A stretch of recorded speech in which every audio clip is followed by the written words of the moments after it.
नमस्कार दोस्तों, the S investor में आपका एक बार फिर से स्वागत है।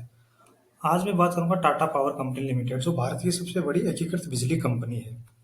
तो आज के वीडियो में हम ये जानेंगे कि कंपनी की ग्रोथ रेट क्या है, कंपनी की प्रॉफिटेबिलिटी क्या है, एफिशिएंसी, सॉल्वेंसी, कंपनी की वैल्यूएशंस, कंपनी की क्वालिटी क्या है और कंपनी की फ्यूचर आउटलुक क्या है। इन सब के बारे में आज हम बात करेंगे।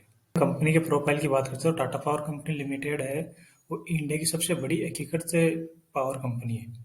और इस कंपनी का व्यू है sustainable and clean energy development. Tata Power is steering the transformation of traditional utilities to provide of integrated solution by initiating new business models, जिसमें आप देख सकते हैं कि इलेक्ट्रिक व्हीकल चार्जिंग स्टेशन लगाना, solar pumps, rooftops, microgrids, home automation and smart meters. और इसको हम इसके कंपनी के ऑपरेशन है उनको हम चार कैटेगरीज में डिवाइड करके देख सकते हैं। तो इसमें हम पहला देखते हैं ट्रांसमिशन एंड डिस्ट्रीब्यूशन। इसके अंदर कंपनी का मेन डिस्ट्रीब्यूशन नेटवर्क का और sale of power to retail customers and power trading businesses. Generation में इसमें कंपनी जो पावर जनरेट करती है उससे है जो हाइड्रो इलेक्ट्रिक सोर्सेज और थर्मल सोर्सेज है। इसमें कोल, गैस एंड ऑयल यूज होता है। रिन्यूएबल्स, जैसा कि अपन अभी देख रहे हैं कि आने वाले दिनों में पूरा का पूरा रिन्यूएबल का ही जमाना है। सबसे ज़्यादा रहेगा अपने सोलर का, तो कंपनी का इससे भी पूरा फोकस है। और अदर्स में देखते हैं तो कंपनी का ये जो प्रोजेक्ट मैनेजमेंट कॉन्ट्रैक्ट्स हो गए, इंफ्रास्ट्रक्चर, प्रॉपर्टी डेवलपमेंट एटसेट्रा। और एज ऑन 31 मार्च 2022 को अगर अपन देखते हैं तो कंपनी की 61 सब्सिडरीज है, जिसमें से 41 होली ओन्ड है, 32 जॉइंट वेंचर्स है और 5 एसोसिएट्स है। और अभी पावर जनरेशन की बात करते हैं तो कंपनी ने की पावर जनरेशन की कैपेसिटी 13,515 मेगावाट है, जो कि बहुत सारे अपने अलग अलग फ्यूल सोर्सेस पे है। और इसको total installed capacity of company है 66% फ्रॉम थर्मल जनरेशन जैसे, और अदर 34% जो क्लीन एंड ग्रीन जनरेशन है। और इसमें अभी मुख्य है अपना सोलर का भी काफ़ी बढ़ावा दे रहे हैं। और कंपनी ने ऑलरेडी ये फोकस कर ही रखा है कि it's clean energy percentage to 80% by 2030। अभी मेन देखते हैं अपन कंपनी का जो रिवेन्यू है फ्रॉम ऑपरेशंस। इसमें सबसे ज़्यादा आ रहा है इसका transmission and distribution of power से, जो कि 65% है। और जनरेशन से आ रहा है पावर जनरेशन से जो रिवेन्यू आ रहा है वो 17% है। और रिन्यूएबल से जो रिवेन्यू वो भी 17% है, और अदर से 1% है। अभी सेल्स ग्रोथ देखते हैं तो FY22 में नेट सेल्स है वो 30% बढ़ा है ईयर ऑन ईयर, 42,816 करोड़ है, जो कि सेम लास्ट ईयर 32,703 करोड़ था। EBITDA ग्रोथ FY22 में EBITDA ग्रोथ है वो 7,272 करोड़ था। इसमें 3.5% की डिक्लाइन देखने को मिला है ईयर ऑन ईयर, जो कि इसके पावर कॉस्ट की increase in power cost, raw material consume, transmission charge और एम्प्लॉय बेनिफिट एक्सपेंसेस की वजह से इसमें थोड़ा डिक्लाइन देखने को मिला है। पेट ग्रोथ FY22 में इसने 681 करोड़ का प्रॉफिट पोस्ट किया है, जो कि lower finance cost, tax payments and higher other income की वजह से। कंसोलिडेट पेट जो है वो 1741 करोड़ थी FY22 में। और अभी EBITDA मार्जिन की बात करते हैं तो EBITDA मार्जिन कॉन्ट्रैक्टेड टू 19%। इनमें जो डिक्लाइन देखने को मिल रहा है वो है इसका पावर कॉस्ट इंक्रीज हो गई थी, ट्रांसमिशन चार्जेस बढ़ गए, EBITDA नेगेटिव एट मुद्रा प्लांट। और इस साल पावर कॉस्ट जो बढ़ा है वो 76% बढ़ा है, 14,641 करोड़ है। और ट्रांसमिशन चार्ज जो है वो 102% बढ़ा है, जो कि 1,018 करोड़ है। और EBITDA नेगेटिव था मुद्रा प्लांट के लिए 333 करोड़ FY20 में, as compare to FY21 922 crore. PAT margin है FY22 के जो है 1.6%। ये जो है on account of subdued performance at CGPL, जहाँ पे इसको 1651 करोड़ का लॉस हुआ है। और during Q4 FY22 the group has reassessed the recoverability of its investment in अजरास्ट फिलिन नीदरलैंड्स, जो कि इसकी टाटा पावर इंटरनेशनल लिमिटेड की सब्सिडरी कंपनी है। और इसने इम्प्लीमेंट किया प्रोविजन 150 करोड़ का एक्सेप्शनल आइटम। और इसकी अभी बात करते हैं हम return on capital employed. Company जो है वो 6 से 10% का ROCE जनरेट कर रहा है और 2022 में 7.3% का इसका ROCE है 31 मार्च तक का।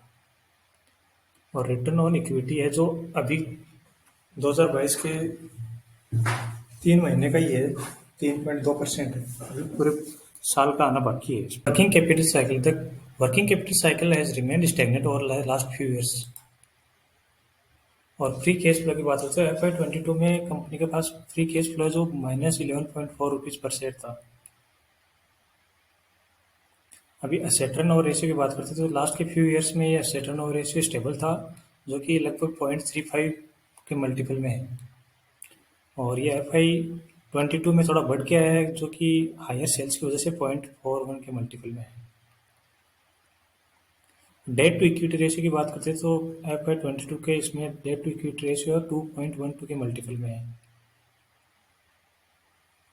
इंटरेस्ट कवरेज रेशियो है वो FY22 का 1.27 के मल्टीपल में है और ये जो कि 4% घट गया है FY22 में।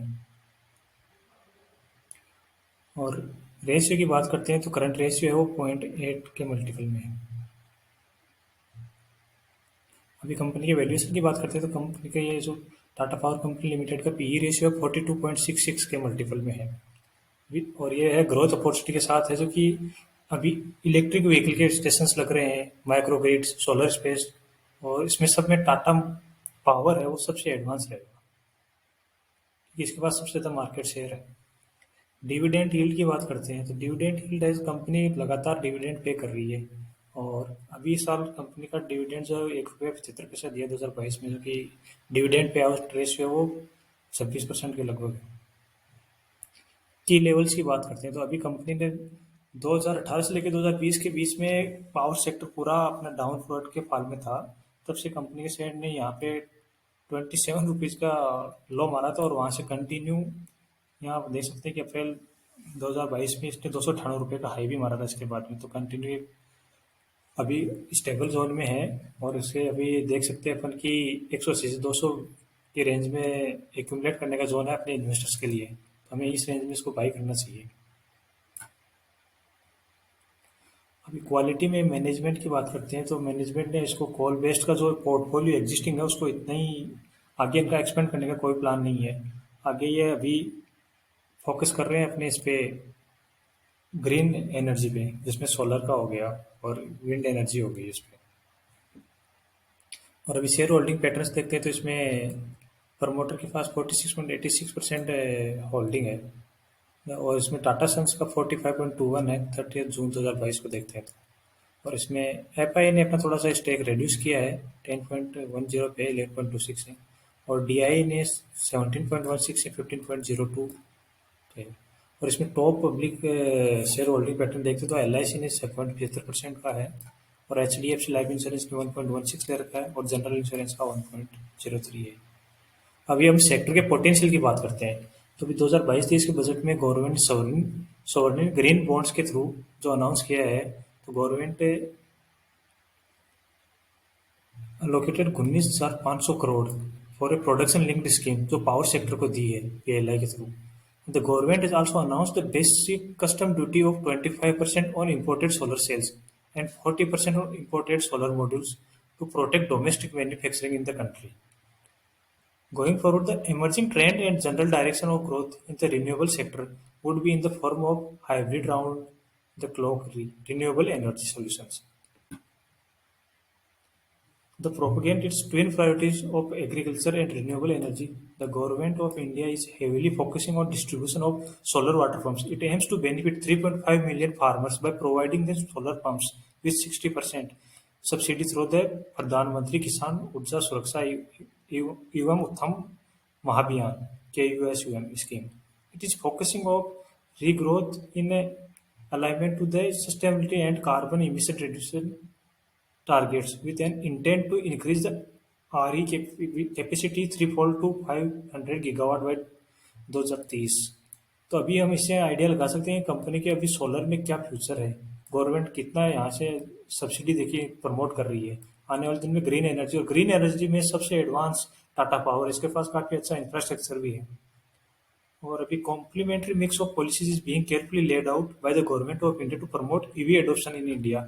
अभी इलेक्ट्रिक व्हीकल जो हम देख रहे हैं और जिसमें इलेक्ट्रिक व्हीकल चार्जिंग स्टेशन की हम बात करते हैं तो इसमें सबसे एडवांस टाटा ही है। टाटा ने ऑलरेडी 1500 से 1600 के आसपास ऑलरेडी टाटा स्टेशन ये अपने चार्जिंग स्टेशन इंस्टॉल कर दिए हैं। और competitive landscape, Tata Power is an integrated player, and the other players in the sector include Adani Green Energy, Power Grid Corporation, Adani Power, and the Kolkata Electric Supply Corporation Limited. It has developed a technology roadmap with the emphasis on evolving business opportunities. These include hydrogen as an energy source, carbon capture and valorization, energy as a service, battery storage, smart metering solution, and growth in innovative solutions in renewables like hybrid, round-the-clock model, floating solar, among others. अभी हम company के future outlook की बात करते हैं तो ये अब कंपनी अपना स्केल अप कर रही है renewable distribution service and energy solution business में।